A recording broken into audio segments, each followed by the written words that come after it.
নমস্কার and welcome back to say Bangla. সম্প্রতি পাকিস্তান অধিকৃত কাশ্মীর অর্থাৎ পিওকের মধ্যে বর্তমানে আতঙ্কের পরিবেশ তৈরি হয়ে গেছে। কারণ ভারতের পক্ষ থেকে ঝিলেম নদীতে বিশাল পরিমাণে জল ছেড়ে দেওয়া হয়েছে, যার ফলে বন্যার মতো পরিস্থিতি সৃষ্টি হয়ে গেছে। এখানে আপনি দ্য ইন্ডিয়া টুডে নিউজ আর্টিকেলে দেখতে পাবেন যে P O K flood alert after Pakistan accuse India for Jhelum water release. এখানে আপনি the Times of India news দেখতে পাবেন যে India release water into Jhelum sparking flood panic in Pakistan.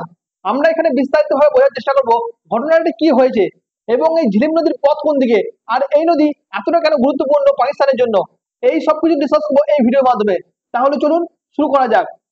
বর্তমানে ভারত এবং পাকিস্তানের দ্বন্দ্বের ফলে পাকিস্তান বর্তমানে একটি সিনেমার মতো অংশ হয়ে গেছে। কারণ বর্তমানে পাকিস্তান অধিকৃত কাশ্মীর মুজাফরপুরে জরুরি অবস্থা জারি করা হয়েছে। কারণ পাকিস্তানের জনগণ অভিযোগ করছে যে ভারত হঠাৎ করে প্রচুর পরিমাণে জল ছেড়ে দিয়েছে কোনো রকমের সতর্কতা ছাড়াই, যার ফলে ভারতের দিক থেকে এতটা জল ছাড়া হয়েছে যে সেখানে 20 থেকে 30 ফুট পর্যন্ত জলের উচ্চতা বেড়ে গেছে। এবং এই জলের স্তর এতটাই বেড়ে গেছে যে 1992 সালে এরকম ধরনের জলের স্তর দেখা গেছিল। জম্মু কাশ্মীরের ম্যাপ অনুসারে সম্পূর্ণ লাদাখ অঞ্চল এবং উপরে জম্মু কাশ্মীর অংশ, যেখানে মুজাফরপুর পড়ে। আসলে আমরা সবাই জানি যে পাকিস্তান এই লাইন অফ অ্যাকচুয়াল কন্ট্রোলকে বারবার পারবার করছে। পাকিস্তান বেআইনিভাবে ভারতের এই পাকিস্তান অকুপাইড কাশ্মীরকে দখল করে রেখেছে। এই গিলগিট বালতিস্তান এবং মুজাফরপুর হচ্ছে ভারতের অংশ। আর ঠিক এখানেই আতঙ্ক সৃষ্টি হয়ে গেছে এবং জরুরি অবস্থা জারি করা হয়েছে। কারণ হচ্ছে ঝিলিম নদীতে হঠাৎ করে জল বেড়ে গেছে এবং অস্বাভাবিক মাত্রায় সেই জলস্তর বৃদ্ধি পেয়েছে। हिंदुस्तान की तरफ से अभी जारी ये दरिया में पानी का बहाव कम से कम 20 से 30 फुट ज़्यादा कर दिए गए।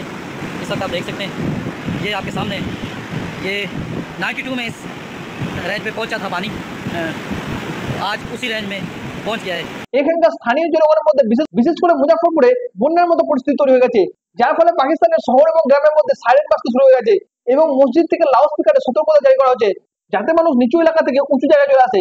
কিন্তু এখানে একটি গুরুত্বপূর্ণ ব্যাপার বোঝা দরকার, এই ঝিলিম নদীটা কোথা থেকে শুরু হয়েছে এবং সেটা কোথায় গিয়ে প্রবাহিত হয়েছে। আমরা জানি যে ইন্দাস ওয়াটার চুক্তি অনুসারে 6টি নদীকে ভাগ করা হয়েছিল। সেই 6টি নদী কি কি?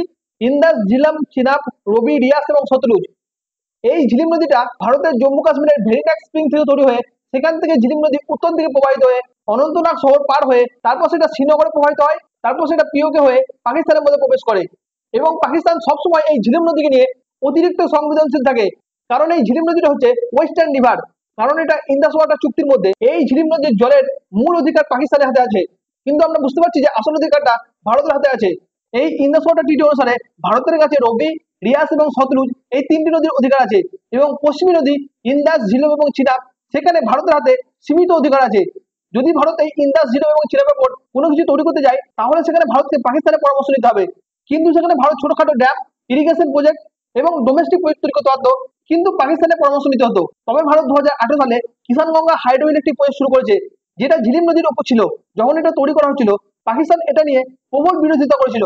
2007 সালে এর নির্মাণ কাজ শুরু হয়, কিন্তু পাকিস্তানের বিরোধিতার কারণে এটা তৈরি করতে পারা যায়নি। কিন্তু 2018 সালে বর্তমান সরকারের অ্যাগ্রেসিভ মুভের জন্য এটা সম্পূর্ণ করা হয়। এটি ভারতের জল সংরক্ষণের জন্য একটি বড় সুযোগ তৈরি করে দিয়েছে। আর এটা তৈরি করার পর থেকে পাকিস্তানের মধ্যে ভয় ঢুকে গেছে, কারণ ভারত চাইলেই ঝিলিম নদীর জল প্রবাহকে নিয়ন্ত্রণ করতে পারে। আর এই নদীতে একটি বড় লেক আছে যেটার নাম হচ্ছে কোলার লেক, সেটাও এই ঝিলিম নদীর মধ্যেই অবস্থিত। এখানে পাকিস্তান অকুপাইড কাশ্মীরের জন্য ঝিলিম নদী অত্যন্ত গুরুত্বপূর্ণ।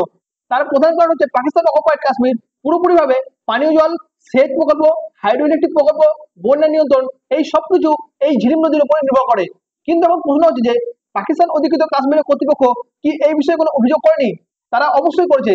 তারা বলছে যে ভারত হঠাৎ করে প্রচুর পরিমাণে জল ছেড়ে দিয়েছে, যার ফলে সেখানে বন্যার পরিস্থিতি তৈরি হয়ে গেছে। তারা অভিযোগ করছে ভারতের উচিত ছিল যে নর্মাল ওয়াটার শেয়ারিং প্রোটোকল মেনে পাকিস্তানকে আগে জানানো উচিত ছিল, কিন্তু বর্তমানে ভারত তো এই ইন্দাস ওয়াটার ট্রিটিকে সাসপেন্ড করে দিয়েছে। এর প্রধান কারণ হচ্ছে আমরা দুদিন আগে দেখলাম যে পেহেলগাম এলাকায় পাকিস্তানি জঙ্গিরা হামলা করেছে, যেখানে নিরীহ মানুষরা মারা গেছে, যার ফলে বিশ্বজুড়ে তীব্র প্রতিক্রিয়া শুরু হয়েছে। ঠিক তারই পরিপ্রেক্ষিতে ভারত এই ইন্দাস ওয়াটার ট্রিটিকে সমসাময়িকভাবে সাসপেন্ড করে দিয়েছে, যেটাকে একতরফা সাসপেন্ড বলা হয়। এবং এখানে বুঝতে পারা যাচ্ছে যে ভারত জলকে অস্ত্র হিসেবে ব্যবহার করছে, কারণ পাকিস্তান তো সন্ত্রাসবাদ ছাড়ছে না, আর ভারত তো সরাসরি সেই সন্ত্রাসবাদকে ছাড়তে পারে না। তাই ভারত পাকিস্তানকে শিক্ষা দেওয়ার জন্য জলকে অস্ত্র করা শুরু করে দিয়েছে। কিন্তু এখন প্রশ্ন হচ্ছে যে ভারত কি আইনতভাবে এই জলটাকে ছেড়ে দিতে পারে? এই পেহেলগাম অ্যাটাকের আগে আমরা যদি দেখি ইন্দাস ওয়াটার ট্রিটি অনুসারে ভারত থেকে জল ছাড়ানোর আগে পাকিস্তানকে জানানো হতো, কিন্তু এখন ভারত অফিসিয়ালি এই ইন্দাস ওয়াটার ট্রিটিকে সাসপেন্ড করে দিয়েছে। আর সেই আইন অনুসারে ভারত পাকিস্তানকে এইসব ডাটা দিতে বাধ্যতামূলক নয়। আর এই সময় গ্রীষ্মের কারণে গ্লেসিয়ার দ্রুত গলছে এবং ভারত যদি সেই জলকে আটকে রাখে এবং হঠাৎ করে একসময় ছেড়ে দেয় তাহলে তো বন্যার পরিস্থিতি সৃষ্টি হবেই। আর সেটাই এখন ঝিলিমের মধ্যে হয়েছে। তবে পাকিস্তানি অফিসিয়ালরা কি বলছে এখানে? পাকিস্তানি অফিসিয়ালদের প্রতিক্রিয়া হচ্ছে, বর্তমানে পাকিস্তানের জাতীয় নিরাপত্তা কমিটি জরুরি বৈঠক ডেকেছে, যেখানে তারা ভারতের পদক্ষেপকে তীব্র নিন্দা করেছে এবং তারা বলেছে যে ইউনাইটেড নেশন আন্তর্জাতিক আদালতে তারা অভিযোগ জানাবে। এছাড়া চীন, ওআইসি এবং গালফ নেশনকে আহ্বান জানিয়েছে এই বিষয়ে হস্তক্ষেপ করার জন্য।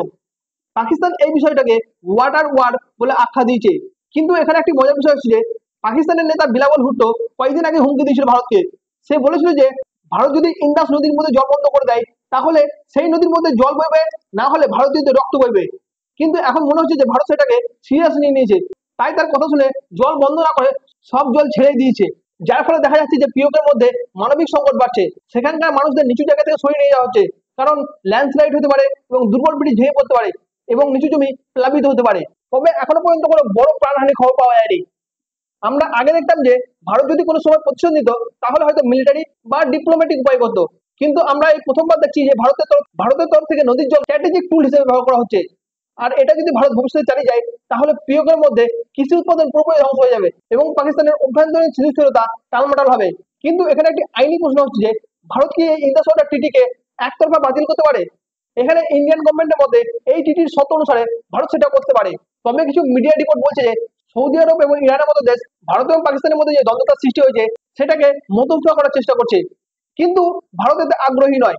এখানে আরেকটা বড় বিষয় হচ্ছে যে ভারত এবং পাকিস্তানের মধ্যে যে ইন্দাস ওয়াটার ট্রিটি নিয়ে একটা বৈঠক হতো সেটা ভারত অনির্দিষ্টকালের জন্য স্থগিত করে দিয়েছে।